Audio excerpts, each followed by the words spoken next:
I don't know when. I actually fell asleep during this long night. I had a very long dream. In the dream, I went back 5 years that year. I was 22 years old. Bai Rongting was 20 years old. On my birthday, I knelt down and proposed to her, looking into her sparkling eyes. Rongting, since I was 5 years old, my birthday wish every year has been to marry you. Today I'm 22. We can get married now. Will you marry me?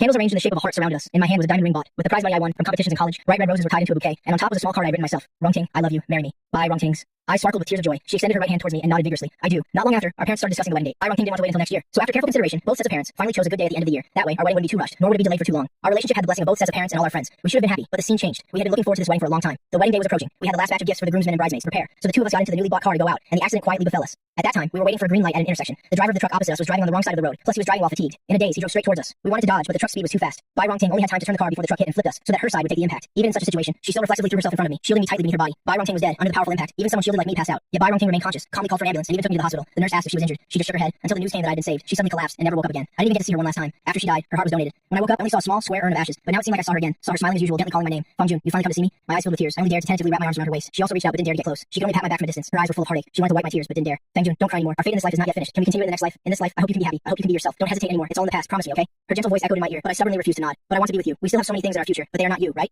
She still patiently coaxed me until she saw me nod, then she kissed my cheek on the tear stains. Fang Jun, right now I only have one wish, and that is for you to be happy. Her figure gradually faded away with that kiss. I burst into sobs. Reaching out to grab her, it only caught empty air. My vision was blurred by tears. I cried, trying to wipe my tears away, opening my eyes wide, wanting to see her for a little longer. In the end, I only saw her lips move, saying a few words. Fang Jun, you must be happy.